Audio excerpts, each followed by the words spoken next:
This is Tim. This is Jason. And this is Critiquing Comics.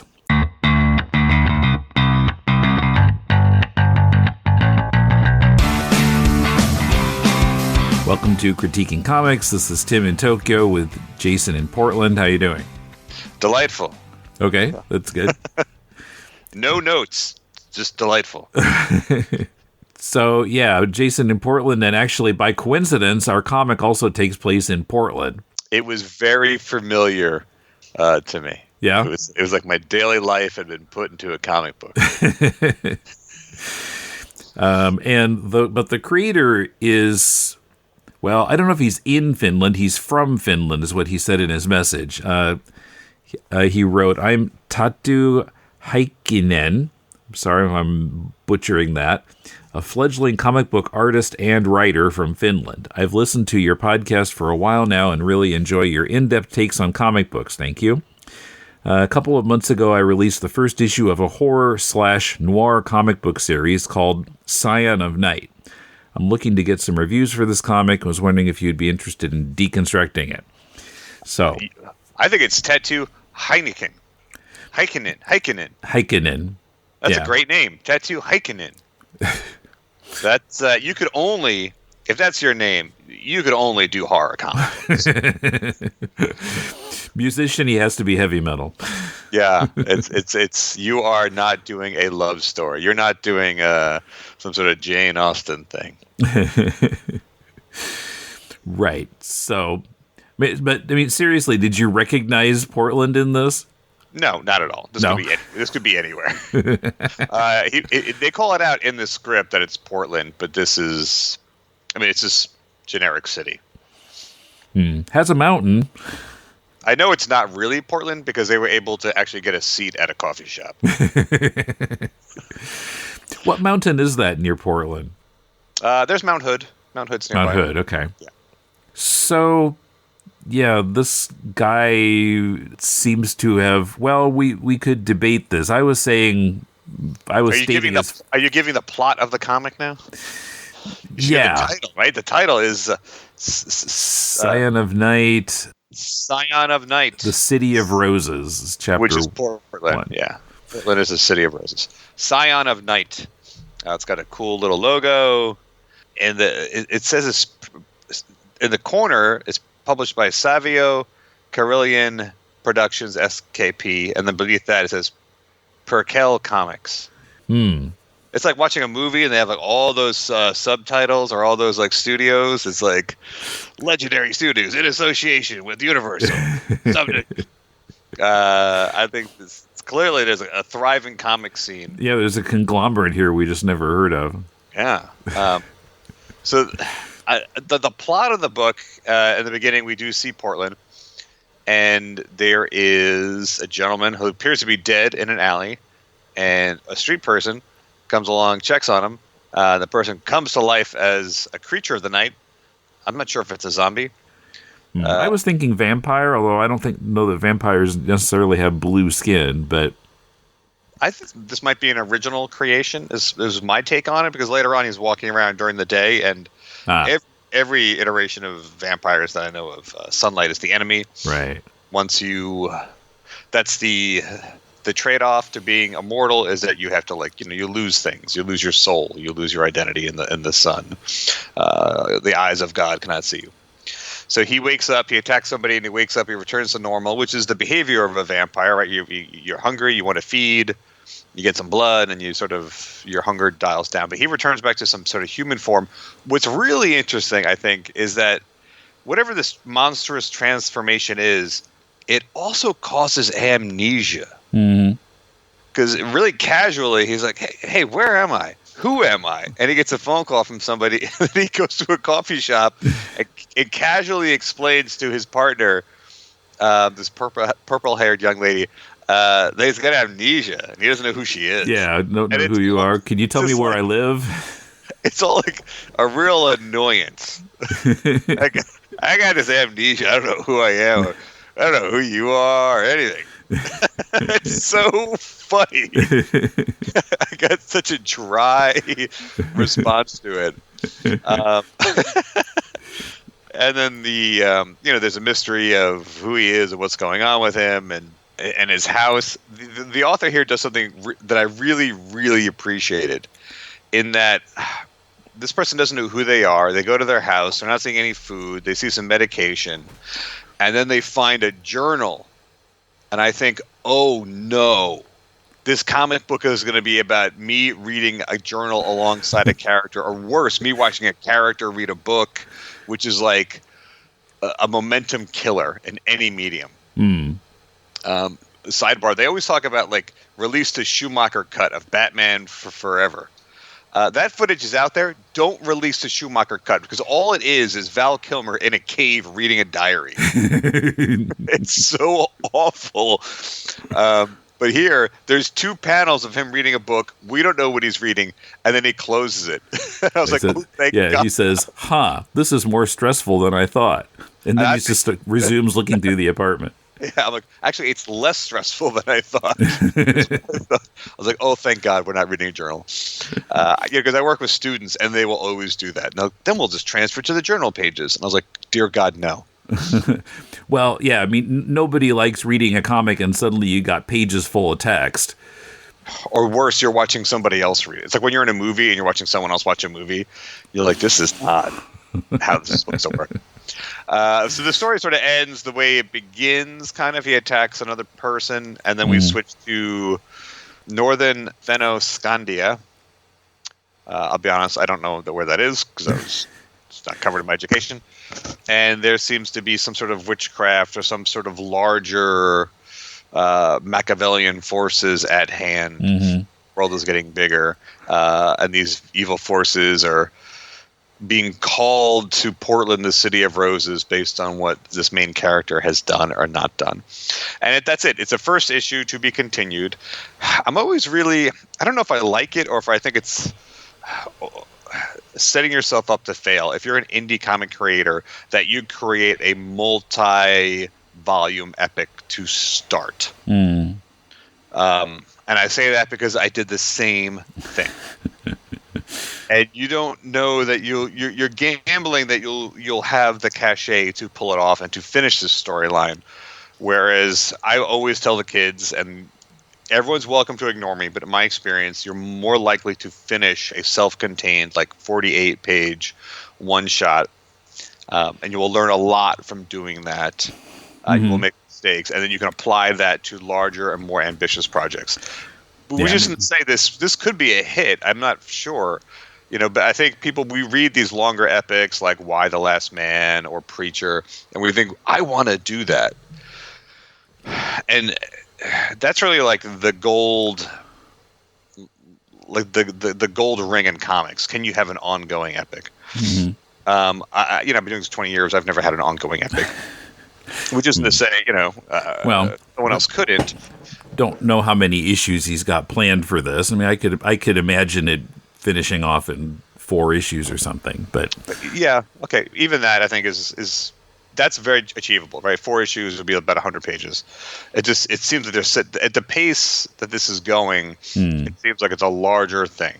And that's not a critique of the story itself. I think the story itself works more or less as a first issue. If there's one thing I would ding it on, it's that the main character, we meet them in a state where they are feeding on somebody and they go through this transformation. The last time we see this character, they're doing the exact same thing. And I do think once you've established a baseline or introduce a concept or a scenario to your character, you should evolve that character. It's an evolution of character so that the next time they do it, something else is different. Something changes. They don't get the same response. So you want to. Stories are about conflict and growth and evolution. So what is it? I don't really know what it means that he feeds again later. Is it just another attack? If so, it's okay, but there's an opportunity there to have something go wrong for the character. What happens if eating goes wrong? That's all. So don't repeat the same beats. Again, if this is just a 4-issue series or a 100-issue series, even if it's ongoing to the end of time, it's 300 issues, change things up so you don't repeat the same scenario. And the other thing I have to ding it on, and I'm always coming back to fonts, there is one font, one narration font. There's an omnipotent narrator and that font is like it's almost like a typewriter font. Typewriter, yeah. And it takes me right out because it's not as illustrative as all the other fonts. It doesn't match what it's next to. Yeah, you're right. It doesn't work. It was kind of bothering me too. What did you stick your page in a typewriter? Just type it straight on there. Yeah, it doesn't fit. Yeah, lettering is hard because it's a difference. It's this middle ground between reading and illustration. It should feel natural on top of the illustration, but still be legible as reading. So that one thing didn't work for me. Let's talk about the art. Yeah, sometimes the art really, really works. Like this second page, there's a great splash page of the main character lying in an alley. It's got the title on it. It's really well done in terms of setting a mood and a tone, and it brings me right in. And then, so that's probably the best illustrated page in the book, followed by what I would say is the worst illustrated page in the book. And that's where the street person discovers the body. Now, the storytelling choices, I want to applaud Tatu because he's using really good concepts. He's moving closer with every panel in this sequence. He's escalating tension. He's making really good camera choices, for lack of a better word. Like he's moving things around. He's escalating the tension. He's building things, which I really, really like. He's smart. But some of these characters are really poorly rendered. So this page with I think it's after the title sequence, so it's probably page 1, I want to say, is the worst page in the book. I stand corrected. Page 1 is really poorly done. It has almost like there's these digital blocks that are meant to be the city. So there's not even, I don't even think there's an illustration in the first panel. Yeah, you're right. It does just look like some shapes were dropped in Illustrator or something. Right. And then you have this beautiful page 2 that is underserved by that setup. And page 3, that the face on this guy, the anatomy is wrong, and the face is wrong on this character, which is which I know it's not a skill level because on the very next page we get some really good face work. That fourth panel of the creature biting into the guy's neck, that face is really good, actually. I think it's really well done. The line work is solid. There could be some variation to the line work. This looks like it was inked with a pen, not a brush. I mean, like a marker pen. Say more about the homeless guy's face. What was the problem that you saw? It's scratchy, and it's not skull shaped. Like, for lack of a better term, his head looks like a piece of chewed up gum. Right, the hair isn't laying. He's got long gray hair. The hair isn't laying natural. The expression on the face is really amateurish, which is, I know this artist can do better. Right, yeah, you're right. He does do much better on the next page. Yeah, and there is also, I would just point out, like the glove, they're fingerless gloves, and there's like a tangent with when he's holding the bottle. It almost looks like his fingers are disappearing behind the bottle based on how he's holding it with the sleeveless gloves. It's a little thing, but this is the type of thing I would critique a student for. You want to be wary of tangents and lines that pull you out of an illustration. So yeah, that took me out, but then brings me back in with some pretty decent art on the next page. So this could be a time thing. It could be an attention thing. When you're trying to get a book done, sometimes you have to, not every panel is going to be great, but here's what I'll say. The art gets better as the book goes on, for the most part. There's a couple of maybe panels here or there that are a little bit less brought to finish, right? But for the most part, the art is pretty good for an indie level. If you were to, and I think the artists got better as they went along, which is not uncommon.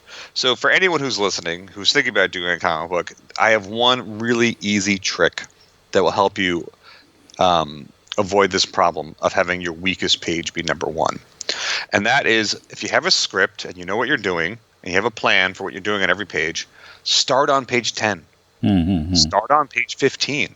And warm up on a later page so that when you come to page 1, you're doing your best work. Because people will look at the first 2 to 1 to 2 to 5 pages of your book to make a decision if they want to buy it. Right. And you want those pages to be the best pages in the book.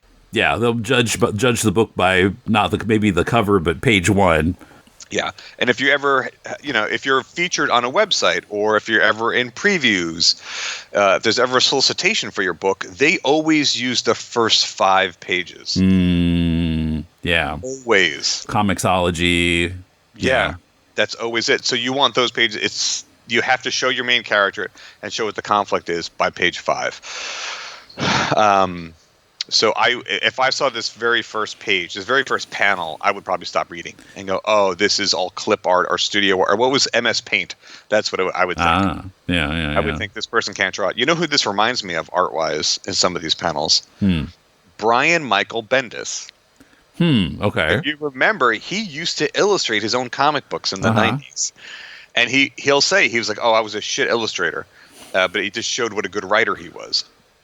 I saw him once, and I was like, "You should illustrate a book again." And he's like, "I'm not." He's like, "I'm never picking up a pen again." But some of these panels remind me of his stuff, which I think, if you're not an excellent illustrator, that's okay. If you're a good writer, people will get by. And I think this artist is good enough that they could get by on their art if the story picked up the pace a little bit, if that makes sense. Yeah, I like the concept of this and the kind of mystery of what's going on with this guy, and does it have to do with his past drug abuse or psychological problems or what? And so I thought, to me, the best thing about this was the idea. The writing is pretty good. Yeah, the art sometimes pretty good. Now, something that bothered me about this, and I suspect that it's just a coincidence, but we've got a guy who seems to have like more than one personality, and the bad side of him takes over at certain points. And the guy's name is Mark with a C, and I couldn't stop thinking about Moon Knight. Oh, I did not get that. Maybe especially after seeing the MCU TV show, which of course Mark is the main character with a C, and although we don't really see him very much in the first episode, it's Steven that they focus on in the first episode. But just kind of the idea felt similar. And, of course, Moon Knight comics have been around for a long time, although it wasn't always that way with the multiple personalities. No, that's more of the like the Jeff Lemire miniseries. Yeah. We really focused on that. So... yeah, I mean, it just felt a little too similar, and you could get accused of lifting from Moon Knight. You might at least change the guy's first name. Okay, I didn't. That did not occur to me at all, and I actually quite enjoyed that show. I was thinking more of like Cronenberg body horror, like what's going on with me. So I think there is an intriguing mystery here. I would ideally like to evolve the story a little bit and have a better hook at the end. And I would also love to see the city be used more. If you're going to set it here in Portland, take advantage of Portland. Yeah, definitely. I was curious going into it, like, so it takes place in Portland, but are you in Finland? And so how much photo reference of Portland do you have available? Well, everything's on. Yeah, it's all online. But yeah, are you taking advantage of it? I write stories all the time that don't take place on my street, but I usually take advantage of something in the environment I want to play with or use. And I just didn't see Portland in the story. Like he goes for a walk and he's in the woods. And we do have woods here, but you kind of have to drive to them. Or I don't know what his physical limitations are. But also, there's not a lot of background information, which to me makes his home life look really... I want to know more about him because his home life looks real bleak. There's nothing in his apartment, just bed on the floor. If you see a guy who's about 30 living like that, they have made some mistakes. Yeah, it would have been good for us to know more about him. Of course, he doesn't know anything about himself. About the ending, maybe it would have been better to have this guy in the shadows be arriving in Portland. Maybe pushing it forward a little more instead of somebody who's far away, and you could have some exposition of why he's now in Portland, what he detected. about what's happening in Portland. The two threads are too disparate at this point. Mm-hmm. Yeah. So I would like to know a little bit more about the main character, and he would like to know a little bit more about him. Mm-hmm. Although I think I want to know more about him than he does. He seems pretty cash. Which I sort of appreciate. He's not being like all the histrionics of, I don't know who I am. He's like, oh, just another day of amnesia, I guess. By the way, I did enjoy the conversation between the two victims at the end, where she says, at least take me to New York. I've always wanted to go to the Statue of Liberty. And he says, I'm afraid of heights, Lisa. She says, stupid. We never get to do fun stuff. He says, we're having fun right now. Yeah, there's a scene with a pair of policemen earlier. So he's really good at peppering in like these little slice of life moments between other characters that you can have fun with. Yeah, I laughed more than once reading this. Well, we probably mangled his name, but Tatu, good job. If I have any feedback, it's be more consistent, because you are a good illustrator. You have your own style, and just take your time and render things consistently. And if you can, avoid these sort of these overtly digital assists that you have, like on panel one. Mm-hmm. Yeah. And take advantage of the city. Let's move around in Portland a little bit. Yeah. If you're going to set it someplace, it needs to really feel like that place. Yeah. I mean, I bought it because I've been in Portland once 5 years ago. I don't know it that well, but yeah, for somebody who lives there, it's nice if they can recognize things in it. Well, the guy's wearing a beanie, so that boom, Portland. Yeah. His female partner has purple hair. I'm like, I got it. You're done. That's all you need. Yeah, that fits with what I saw when I was there. Yep. Oh, you got homeless people? Done. Got it. Homeless people, purple hair, beanie. Coffee. Portland trifecta. Yeah. Okay. So, yes. So keep it up, Tatu. Send us the other ones. I'm curious. I want to keep reading. Yeah. I'd like to see what happens. And listeners, if you'd like us to critique your comic, send a PDF or a link to mail@deconstructingcomics.com, and we'll talk about it here. So thanks for listening, and thank you, Jason. Thank you, Tim, and thank you, Tatu, for sending us your book. Yes.